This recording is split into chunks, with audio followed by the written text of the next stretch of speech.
Tem um desafio hoje, sabe?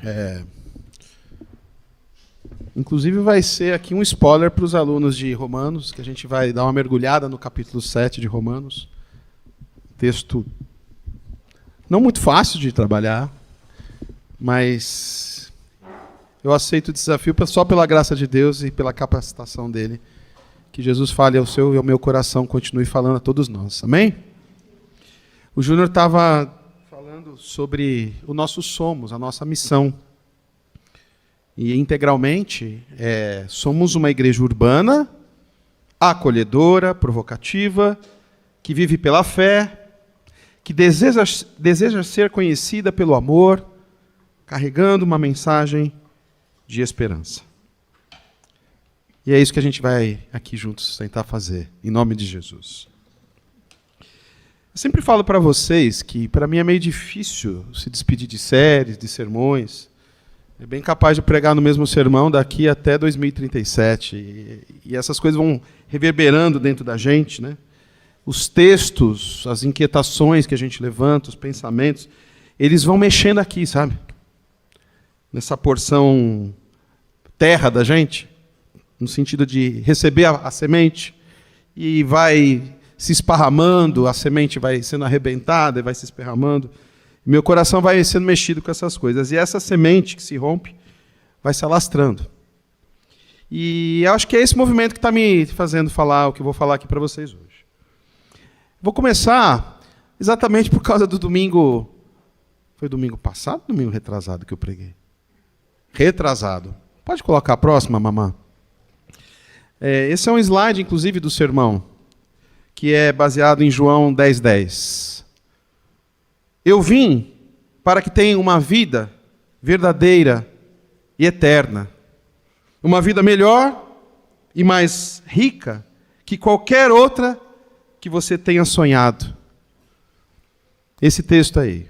Obviamente uma paráfrase do Eugene Peterson, mas é onde eu mais me movimentei para falar, dizendo...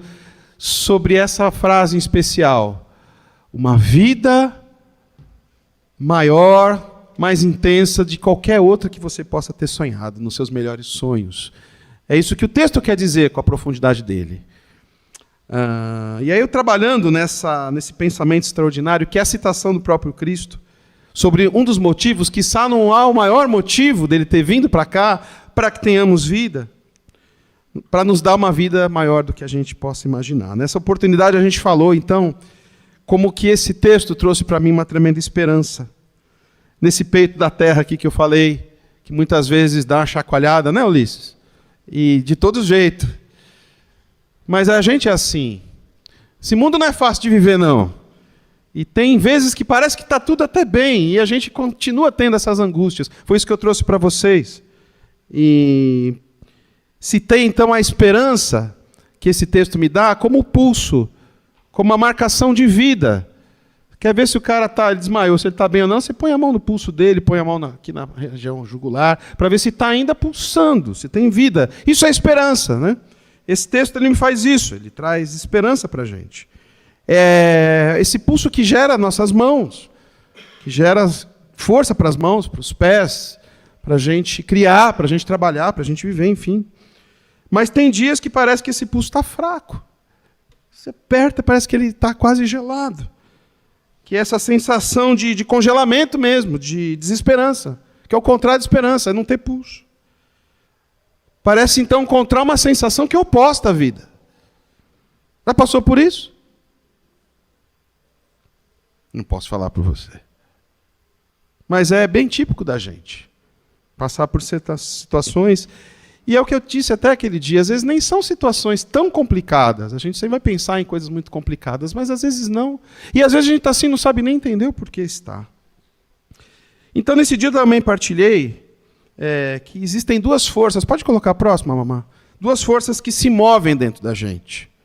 É um consenso científico, na psicologia, no entendimento de todos nós, que a gente tem duas pulsões, duas forças dentro da gente.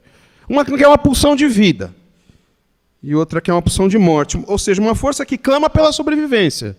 Essa que pulsa, sabe? E que nos impulsiona, que nos faz empreender, criar, que nos faz sonhar, que nos faz batalhar na vida. E tem uma outra que nos trava, que nos paralisa, que faz parecer até que o coração está parando e você tem que respirar fundo para o oxigênio entrar pelo peito. E é exatamente nesse momento que a desesperança nos abraça, me abraça e abraça a gente, que vem essas sentenças que nós mesmos a gente faz para a gente mesmo, que a gente chama de autossabotagem, sabe? Incompetente, incompleto, essas frustrações que falam, eu não acerto uma, erro sempre, não consigo ser um pai melhor, não consigo ser um dentista melhor. Principalmente quando a gente erra, né? E esses sentimentos, especialmente esse que eu não dou conta, eu não consigo, eu não dou conta disso não. Dessas demandas que vão frustrando as nossas próprias expectativas. E a gente é tão doido que a gente também fica frustrado pela expectativa que a gente possa ter gerado no outro, que a gente nem sabe se é verdade. Às vezes ele está achando você o máximo, você acha que ele está achando você o péssimo. É assim que a gente funciona, ó. No âmago, todos nós somos assim. Mas, enfim, é sobre essa dualidade que hoje eu quero falar. Então, reverberando o que a gente falou há 2 domingos atrás, é sobre essa dualidade que a gente tem, dessas pulsões, desses dois lados que se encontram dentro da gente. O apóstolo Paulo, brilhante apóstolo Paulo, ele fala, então, em Romanos 7, 18 e 20. Pode colocar, mamãe, eu acho que eu transcrevi. Sei que nada de bom habita em mim, isto é, na minha carne, porque tenho desejo de fazer o que é bom, mas não faço. Pode colocar o próximo, Má. Pois não faço o bem que desejo, mas continuo praticando o mal que não desejo. Ora, se faço o que eu desejo, já não sou eu quem o faz, mas o pecado que habita em mim. Está vendo? É muito interessante porque alguns defensores assim desses homens de Deus, que graças a Deus fazem a gente se aproximar mais da palavra de Deus, e que dá mais sentido ainda para a palavra. Eu sempre falo, né, quem cresceu em igreja, antigamente, eu não sei se fora da igreja existia isso, para mim era só na igreja, porque foi só na igreja que eu vi. Era um flanelógrafo, era uma flanela grande, aí existiam os personagens que tinham uma coisinha que grudava assim na linha, e colocava ali. E aqueles ali eram os heróis, aqueles caras, uau, né? Tudo de barba branca comprida, né? De cirolão assim, né? E a gente talvez possa ter criado com a visão errada. Eles eram gente que nem a gente. Gente como a gente até já estudou aqui. Então, a grande defesa para mim desse texto é entender que ele estava falando do presente dele. E se você for ler com atenção, e se vocês continuarem firmes e fortes no estudo de Romanos, lendo o livro, fazendo as lições de casa, estando aqui domingo, você vai entender isso que eu estou falando. Porque antes ele fala do passado. E quando ele vai falar sobre isso, ele fala do presente. E é isso exatamente que, como eu disse para vocês, que me faz entender como que é a jornada de fé para gente como eles. Saber que Paulo passava por isso, eu vou dizer para você que esse texto, para mim, tem sido, acho que está na frente do o Senhor é meu pastor e nada faltará, e Deus amou de muita maneira. Porque ele me salva de entender que um homem brilhante, um homem de Deus, um apóstolo, ele era exatamente como eu sou. Exatamente, é isso que ele fala. Eu não conseguiria escrever com tanta contundência e clareza o que ele está falando. O bem que eu quero fazer, eu não faço. E o mal que eu não queria fazer, eu acabo fazendo. E ele está convencido, ele fala, eu estou convencido disso. Mas, enfim, o texto de Romanos é essa transição purinha do Evangelho. Por isso que ele é tão importante, por isso que nós pensamos nele. Porque é o Evangelho no entendimento e na prática para nossas vidas. É uma carta que deseja expressar esse poder de redenção, especialmente a graça de Deus na nossa vida, revelada nas boas novas do Evangelho. Então tem uma canção que a gente preparou aqui para vocês, uma canção maravilhosa mesmo. É uma canção, eu estava falando para os meninos aqui que são músicos, de um cara chamado Sérgio Magrão, que é o baixista de um grupo chamado 14 Bis, que é o pessoal do Clube da Esquina. A gente estava comentando aqui, o Brasil não sabe o que esses caras produziram com relação à música e poesia. E um outro cara chamado Luiz Carlos Sá. Já ouviram falar de Sá e Guarabira? O Sá. Eles escreveram essa canção. Mas todo mundo achava, inclusive eu, e nesse estudo é que eu vim entender, que essa música não é do Milton Nascimento, mas é uma canção que fala exatamente sobre isso. Eu acho que se Paulo, o dia que a gente for para o céu, vamos manter esse ensaio e cantar para ele isso aí, que eu acho que ele vai gostar. Acho que ele vai se emocionar. E a gente quer cantar essa canção, que por mim podia estar até na lista do louvor, de verdade. A gente vai cantar e quem souber pode cantar junto.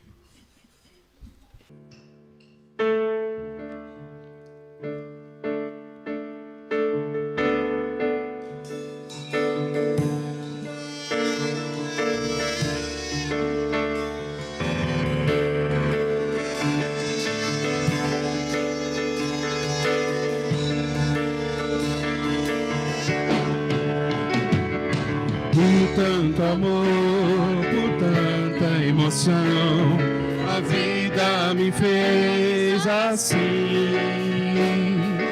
Mansão atroz, manso feroz, eu caçador de mim. Preso a canções, entregue a canções que nunca tiveram fim.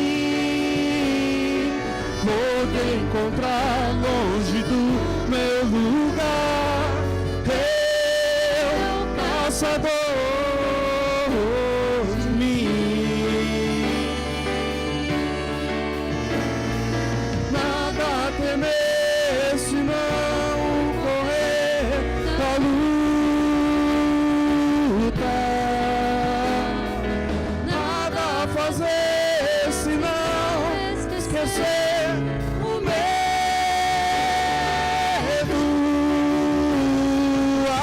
Abrir o peito com a força de uma procura. Fugir às armadilhas da mágoa escura. Longe se vai, sonhando demais, mas onde se chega assim?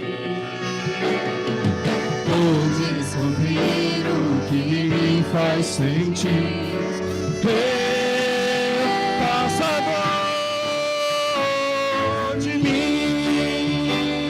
Fernando.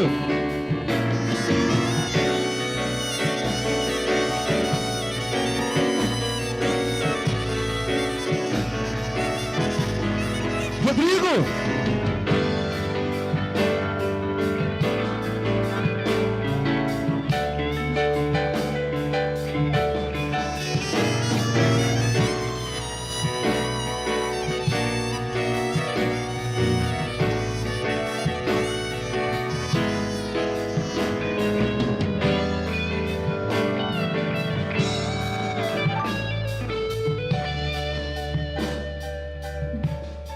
Vamos cantar?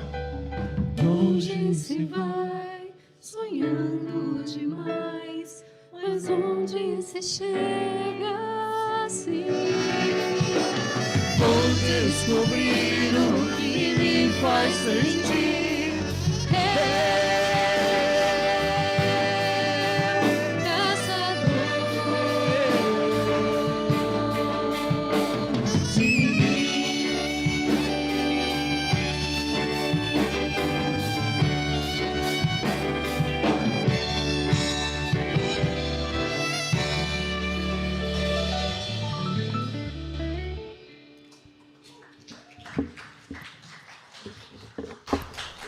O Júnior estava citando, né, sobre esse teólogo que ele sempre cita, holandês.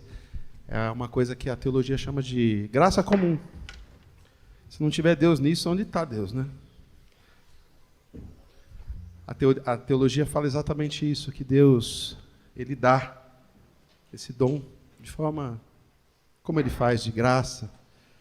E muitas vezes as pessoas são tocadas mesmo por essas canções. E o que eu gostaria que ter a pretensão de pelo menos tocar no caminho de descobrir o que nos faz sentir, às vezes, caçador de nós mesmos, nesses sentimentos tão paradoxais como Paulo está descrevendo aqui.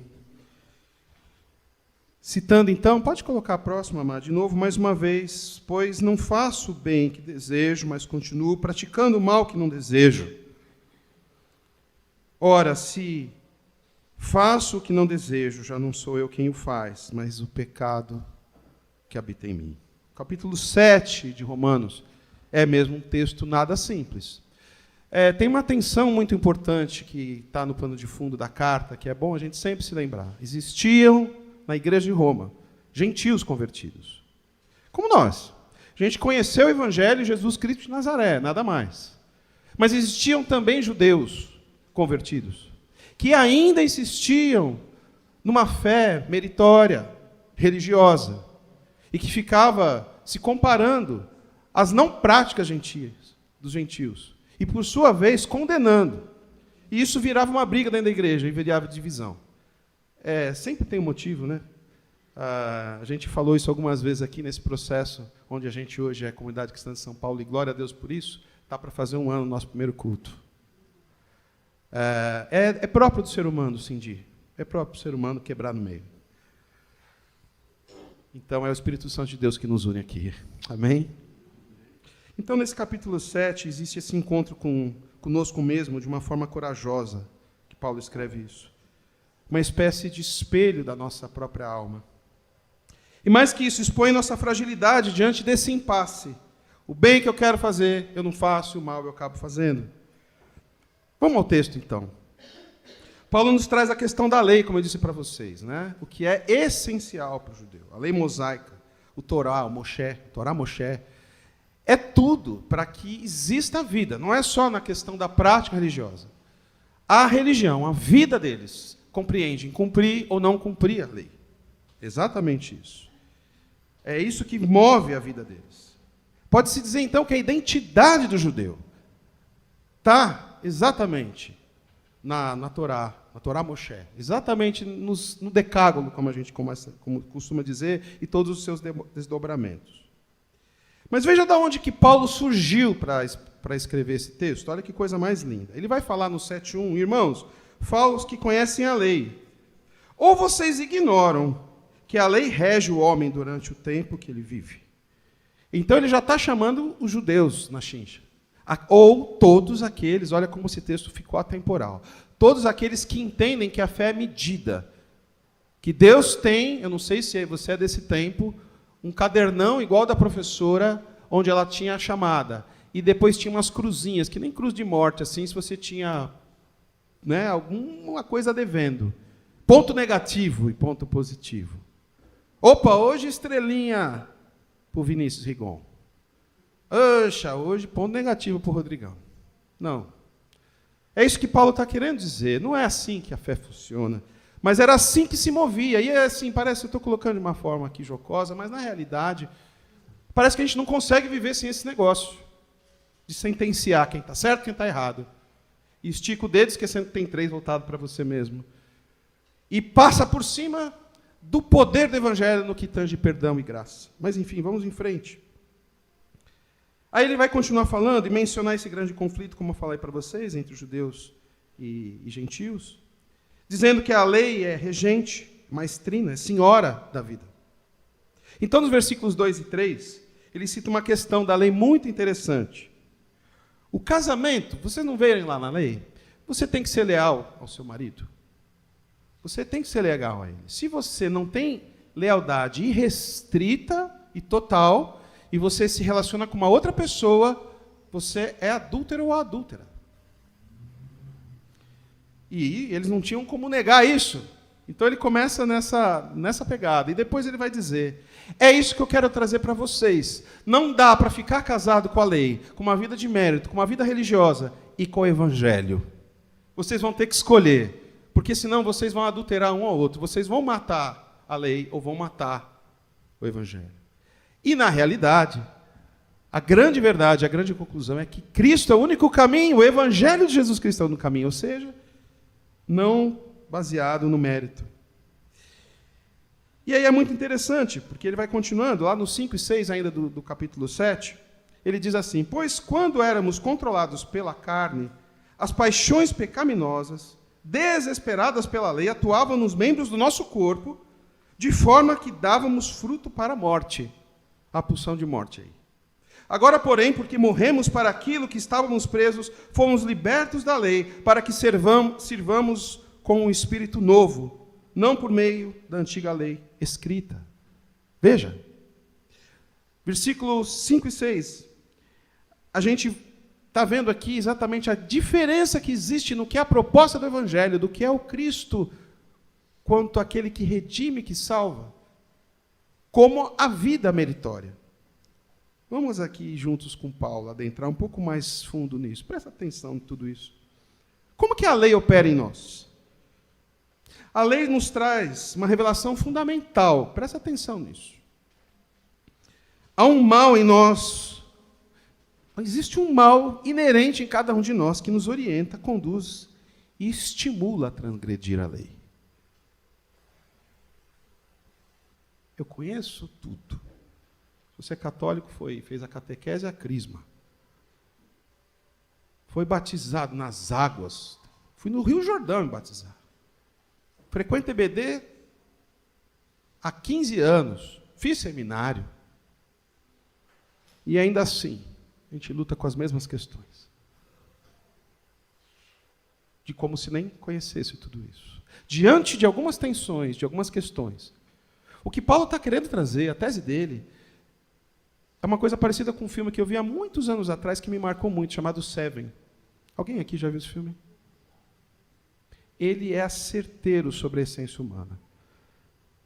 Ele é um filme meio forte, parece que se rouba um pouco a questão do que é o conteúdo, porque ele foi feito para chocar as cenas que tem ali. Mas o conteúdo é exatamente esse. O mal reside em cada um de nós. Eu vou explicar aqui, através da história de um homem. Olha, gente, essa história. Que curiosa e importante. A história de um homem chamado Agostinho de Hipona, século V. Ele escreveu um texto que é fundamental, que nos traz aqui agora, que é base para tudo que a gente fala aqui, chamado Confissões. Confissões de Agostinho. E lá ele conta uma história muito sui generis da infância dele. E a história é assim. Ele conta que ele e seus amigos, eles tinham uma relação, vamos assim dizer, de amor, de desejo com uma pereira. Não é um sobrenome português, é uma árvore. Um pé de pera.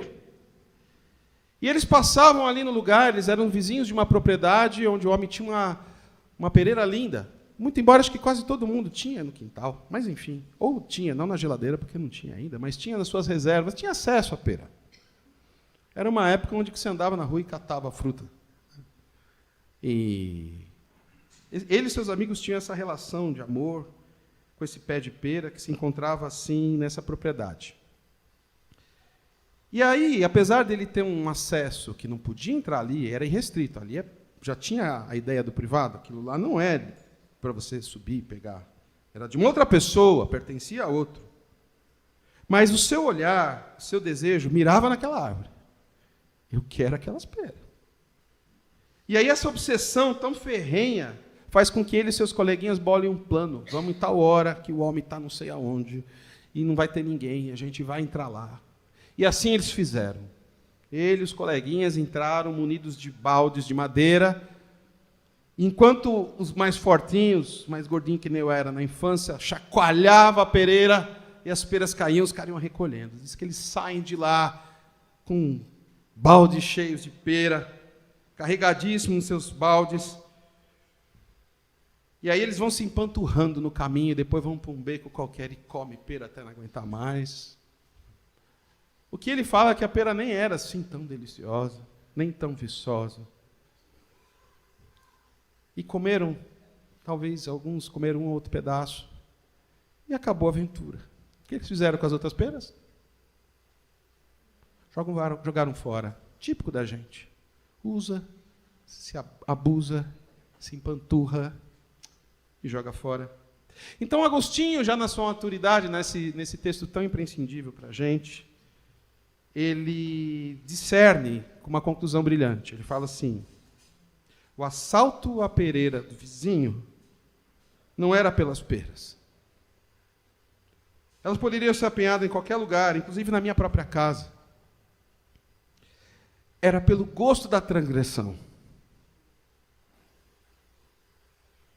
O gosto da pera tinha que ter gosto de eu posso ir além do que permitem eu não ir.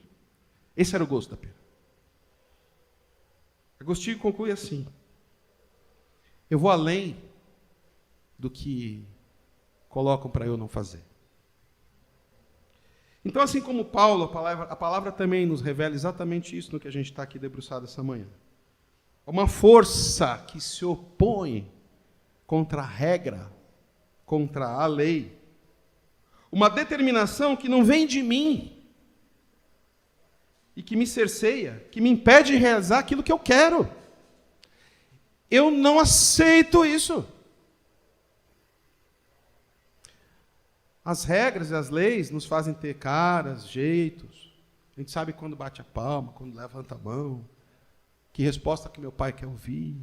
Mas lá dentro, eu amo uma pera que tenha gosto de transgressão. Todos nós, queridos. Todos nós. É isso que Paulo está dizendo. É sobre essa verdade que Paulo está querendo nos alertar. Eu não gozo de todo o poder sobre mim. O gosto dessa pera é um gosto de ser um pequeno Deus sobre os meus desejos, sobre aquilo que eu quero fazer. Entende? Você lembra de alguma história parecida com a árvore, com desejo sobre esse fruto proibido? Você lembra? Entende por que esse é o âmago da história da Bíblia? Todos estamos ali naquela história. Todo dia. Eu ouvi uma vez de um teólogo da espiritualidade clássica que dizia que os galhos onde a serpente estava eram o meu coração. É assim que ele diz. Assim que significava para ele ouvir essa história. Passou a ser um pouco para mim também. Agostinho concluiu que o gosto de pera é gosto de eu posso, eu tenho e nada me impede. A pera tem gosto de suplantar o que me impede. Gosto de protesto. De condição onde a lei sentencia não e eu quero dizer sim. A pera tem gosto de Deus, mas não do Deus Altíssimo. Desse Deus aqui. Desse mesmo peito aqui. Então, pode colocar aquele que tem uma lista com 10 coisinhas. Isso aí. Veja que interessante isso. Aqui eu estou falando em sites de um monte de gente, inclusive do nosso professor, do Tim Keller, aí do livro, tá? Quero ser honesto em dizer. Mas veja, o decálogo. Adorar somente a Deus. Não invocar o santo nome de Deus em vão. Guardar domingos e festas de guarda. É sábado, isso aqui era um texto católico. Interessante, né? Honrar pai e mãe, não matar, não pecar contra a castidade, não furtar, não levar falsos testemunhos, não desejar a mulher do próximo. É interessante porque esse é o penúltimo. Eu nunca tinha entendido que eles têm uma ordem, têm um porquê, sabia? Primeiro que esse amor somente a Deus, e tem alguns desdobramentos, né? Não levantar imagem de escultura, etc, etc. Mas note que com muito esforço, queridos, com muito esforço. Isso eu discordei do Tim Keller. Ele falou, é fácil. Não, eu não acho que é. Eu não acho. Não sei você. Talvez você ache. Fazer e tudo aí digitar. Tem que falar por mim. Eu acho que eu vou precisar, sim, de ficar uns 60 dias no deserto, ir para o monastério de alguns amigos meus, ler números, Deuteronômio umas 5 vezes. Aí eu consigo dar umas dentro. Consigo acertar um pouco. Mas, na verdade, a religião, se você seguir à risca as regras e o jeito que ela manda você fazer, de alguma forma as pessoas se contentam em entender que está tudo certo. É muito interessante porque esse movimento que a gente vê na palavra de Deus, quando os fariseus, ele fez um milagre no sábado. Então todo mundo se comporta, faz a cara, usa a roupa, faz tudo o que tem que fazer, mas está todo mundo se enganando, porque todo mundo sabe que não é bem assim. O pior é quando acha que é. E isso ainda acontece. Regras, lugares santos, objetos santos, coisas que você tem que fazer para conseguir Deus olhar para você. Não. Já dizia o Theo José, não é assim. Não é assim. Nunca foi. Aliás, foi até Jesus vir e mudar essa história. Então, eu posso fazer um checklist assim, bom, hoje eu não me dobrei diante de nenhum ídolo. Deixa eu ver, matar. Não matei ninguém. Não matei ninguém. Não pulei a cerca. Tá tudo certo. Hoje eu vou tomar ceia. Vou tomar 2 cálices. O que... Eu vou continuar a explicação falando do último. Você vê que ele fala da mulher do outro. É um texto onde... É fato, a mulher era um objeto na antiguidade. A mulher não contava incenso até pouco tempo atrás. Você podia ler aqui. A mulher de outrem, porque é um objeto, ou o homem também. Mas porque esse é um preâmbulo do 10º. O que é quando eu olho para uma mulher, um homem, ou qualquer coisa que eu desejo para mim? Qual é o nome? Qual é o 10º? Pode colocar, Mar. Cobiça. Muito interessante, porque esse derruba tudo aí. Sabe a fileirinha de dominó? Tá tudo certo, tá novo. Quando você põe o 10, derruba tudo, cara. Vou falar por quê. Não há como reduzir a algo externo o último mandamento. Não tem. Porque está aqui dentro, desse mesmo peito aqui. Não cobiçar está totalmente relacionado a atitudes internas e questões do coração. Pode-se dizer que quando Jesus veio no Sermão do Monte e destrincha toda essa ideia, ele traz o 10. Ele traz o 10, o 10º, a cobiça. Porque cobiçar é estar insatisfeito com Deus. É não ser grato. Para, aquilo não é suficiente. Meu Deus. Você nasceu, no máximo, no século passado, alguns nesse século. Já há mais séculos, a grande marca da sociedade mundial é sermos uma sociedade de consumo. Isso está mais dentro de você do que você imagina. Nós desejamos, queremos ter e a gente faz o que precisar. A gente compra. E não é só com dinheiro. Com tantas outras coisas. Porque eu preciso ter. Entende por que o Tolkien é tão... Eu sempre cito ele aqui. Como o Tolkien é tão certeiro quando ele cria... Talvez você não conheça a história do Senhor dos Anéis, mas de um ser, um bolseiro, quase anão, singelo, da menor, mais pacata das aldeias, que coloca nas suas mãos o anel do poder, o símbolo. E ele fica 500 anos porque a vida vai passando. Só que ele, no final dos 500 anos, ele era uma figura grotesca, difícil de se olhar. My precious. Quem viu o filme? Ele não abria mão do poder. Ele não abria mão de não estabelecer o seu olhar sobre o 10º mandamento. Sabe por quê? Está na gente. Lembra da história do Adão? Lembra da história de Agostinho de Hipona? Lembra desse ser que eu estou falando agora? É essa a nossa grande ambição. Sempre. Sempre. Eu vou falar uma coisa aqui para vocês. Pode ser meio desmotivador, mas tem uma teoria que eu tenho aceito muito, dizendo que o altruísmo não existe. Que todo bem que eu faço, no final das contas, ele quer voltar para mim mesmo.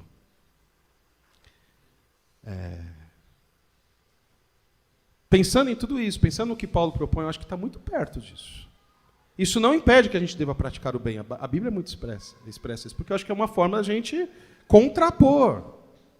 Quando eu estudei há muitos anos atrás, baseado no filme Seven, sobre os 7 pecados capitais que estão dentro de nós, é só uma questão de estímulo Só uma questão de estímulo. Isso que a gente aprende bem no filme. Só uma questão de estímulo. Você ira, você cobiça, você come além do normal, você guarda, e etc, etc. A gente tem que ter uma vida de virtudes que contrapõem. Se eu retenho, eu preciso dar. Se eu tenho um desejo por possuir muito, eu tenho que ter o coração, ser generoso. Se eu falo demais, se eu falo injúrias, eu preciso fazer que nem eu aprendi quando era criança numa escola dominical com minhas crianças. Zíper. Às vezes, eu estava falando com a Thaís esses dias, às vezes o nosso zíper não é esse aqui, mas é esse aqui, ó. Para que digitar tanto? Para que ver tanto? Isso está sendo feito hoje em dia para alcançar o teu mundo particular e você achar que você está vivendo numa Nárnia sua, para que você seja motivado a sentir o que desejam que você sinta.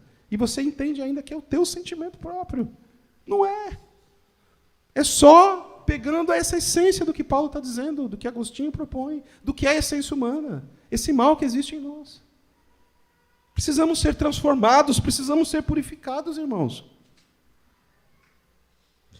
Cobiçar inclui inveja, autopiedade, reclamação, murmuração. Está aí no 10º. Cobiçar é desejar.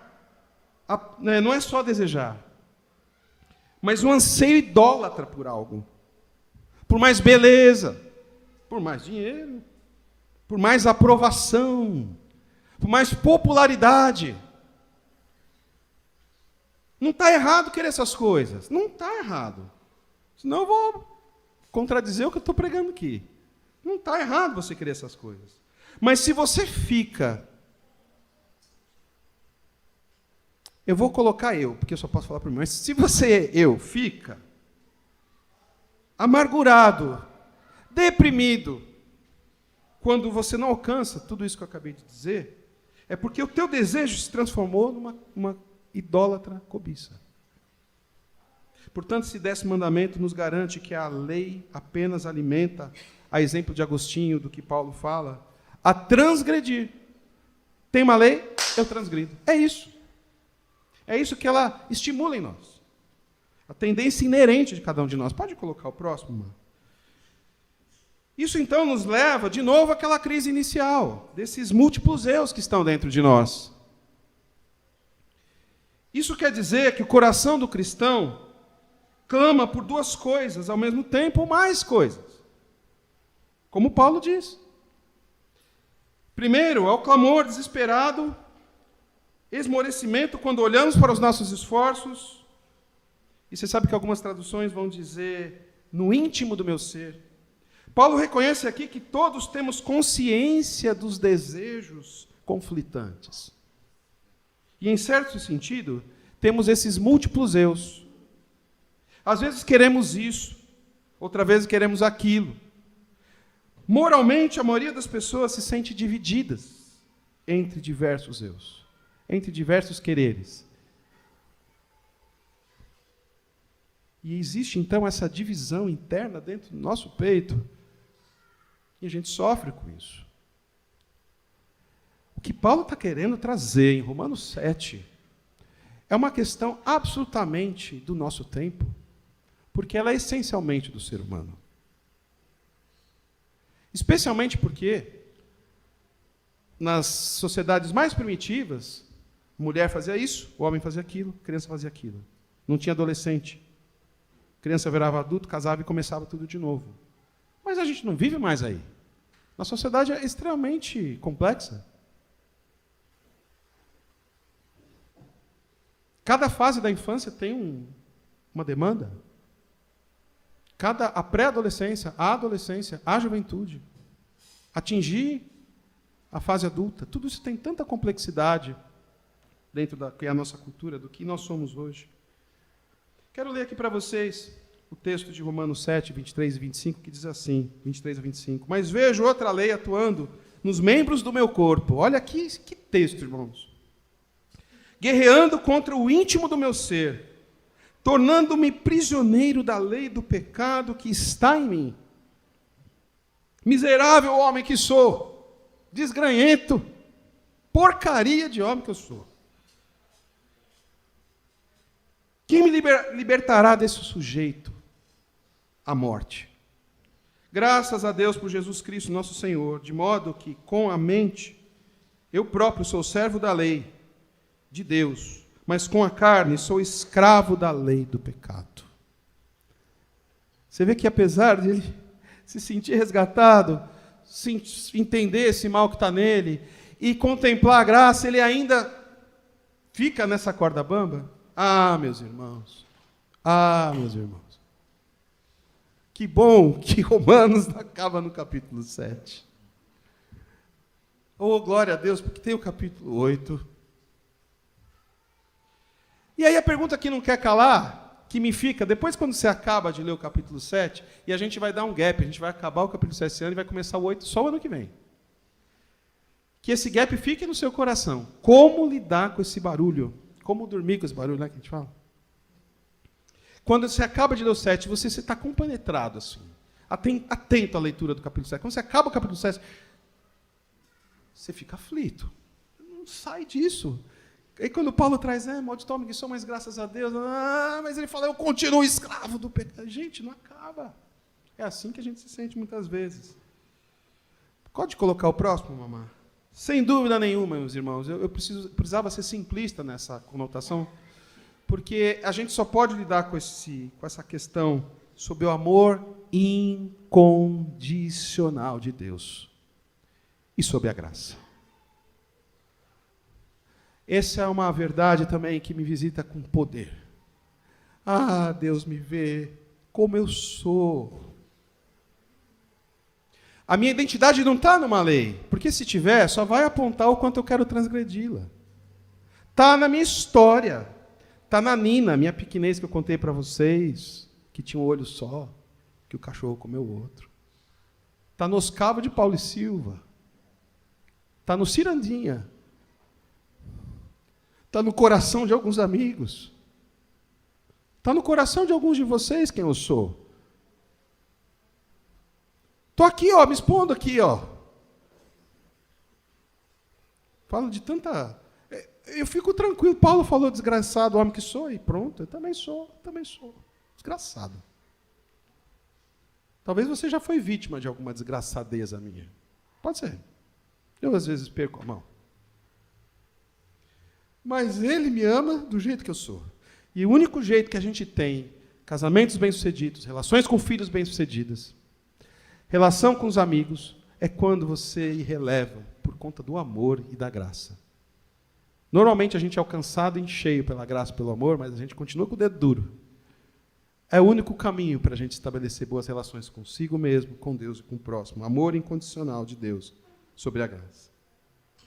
E agora, eu vou ler um texto e outro ele vai estar... A mamãe separou, mamá, para colocar da Bíblia? A gente vai colocar depois. Eu vou ler um. E eu gostaria muito que vocês prestassem muita atenção.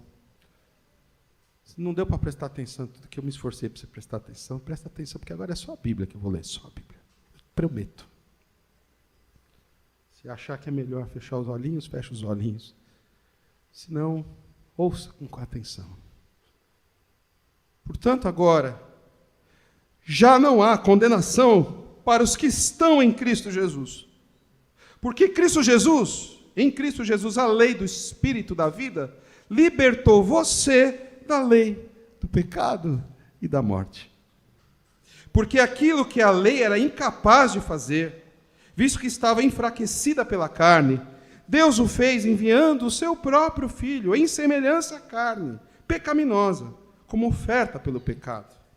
Assim, condenou o pecado na carne, a fim de que os preceitos da lei fossem cumpridos em nós, que não vivemos segundo a carne, mas segundo o Espírito. Eu lendo isso, eu já ia ficar feliz e Romanos podia acabar, mas vem uma coisa maravilhosa, que essa está agora ali para a gente ler juntos.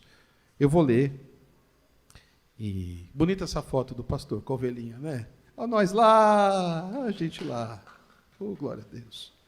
Cheio de berebe embaixo do peito, ali, daquela ovelha ali, perna quebrada, arregaçada atrás, cheio de cicatriz. Glória a Deus. Arrependimento, humildade. Você ganha esse ombro aí, facinho, O Rodrigo tá tocando todo domingo, né? Porque a gente não está dando... Aí eu falei para ele assim, Rodrigo, só para falar a expressão que ele usou. Rodrigo, então, a gente vai tocar. Eu fui sedutor, a gente vai tocar Caçador de Mim. Já me liguei que o cara gosta dessas coisas. A gente vai cantar esse repertório. Aí eu fiquei esperando a resposta. Ele falou, cara, ele falou outras coisas, a gente conversou outras coisas, mas olha, eu tô facinho, Rubim. Acho que eu falava assim, vamos cantar uma chuva de lágrimas, ele ia vir tocar. Nosso Deus é assim quando você se arrepende, de verdade.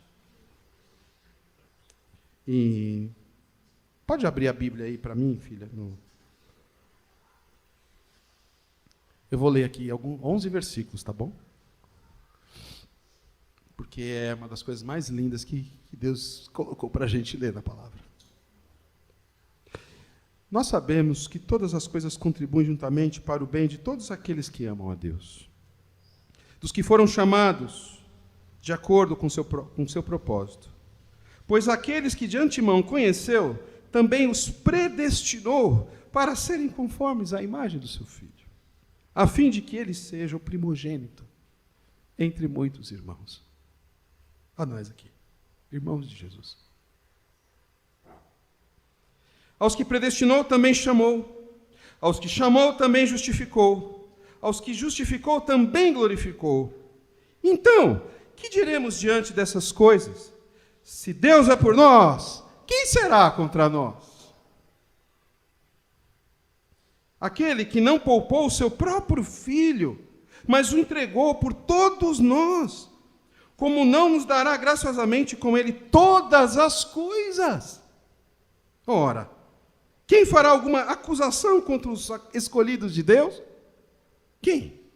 É Deus quem os justifica. Quem os vai condenar? Quem? Quem fará alguma acusação contra os escolhidos de Deus? É Deus quem os justifica.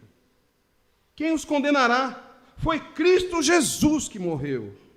E mais, que ressuscitou. Ele está à direita de Deus e também intercede por nós. Quem nos separará do amor de Cristo? Será a tribulação? Essa angústia do peito? Ou a perseguição? Ou a fome? Esse nada dentro de mim? Ou a nudez? Quando me sinto absolutamente desconfortável frente a tudo e a todos? Ou o perigo de ser tragado por mim mesmo e pelo outro? Ou a espada que insiste em levantar contra mim e contra o outro? Como está escrito, por amor de ti, enfrentamos a morte o dia inteiro, todas as pulsões dela. Somos considerados como ovelha destinada a matadouro. Mas em todas essas coisas, somos mais que vencedores, por meio daquele que nos amou. Pois eu estou convencido que nem a morte, nem pulsão de morte, nem a vida, nem pulsão de vida, nem os anjos, nem os demônios, nem o presente, nem o futuro, nem poderes, nem altura, nem profundidade, nem ninguém em toda a criação será capaz de nos separar do amor de Deus que está em Cristo Jesus, nosso Senhor e Salvador e bom pastor. Glória a Deus.